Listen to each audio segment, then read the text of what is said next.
Hey, what's up mga sir? Speaking Sir God. Long time no vlog. Actually talagang busy dahil nga sa school.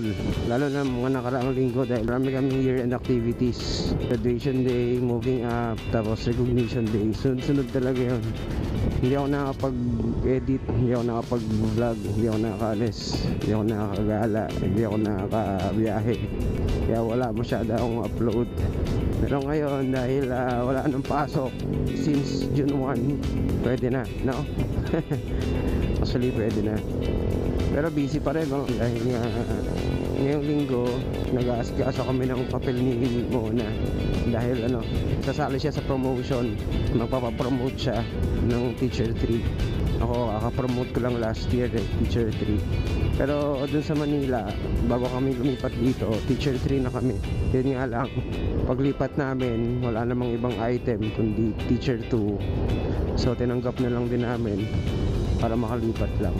So ngayon, after 3 years, nag-asikaso na kami ng mga papeles namin.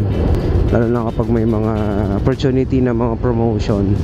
Merong bakante na ulit for Teacher 3. Applyan ni Mona. Actually, item ko rin yung applyan niya eh. Yung promotion ko kasi dalawa yung in-applyan ko. Yung isa natural vacancy, yung isa is ERF. Nag-ERF ako, tapos mga isang linggo nag-resign yung aming kasamahan na teacher, nag-retired. So sumali ako sa ranking, ako yung nakakuha ng item ni ma'am.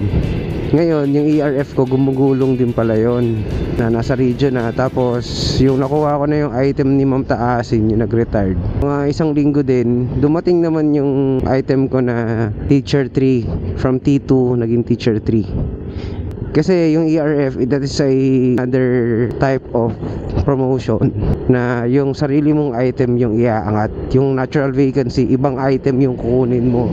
Kasi nga bakante, nag-retired or namatay or nag-resign. So ganun.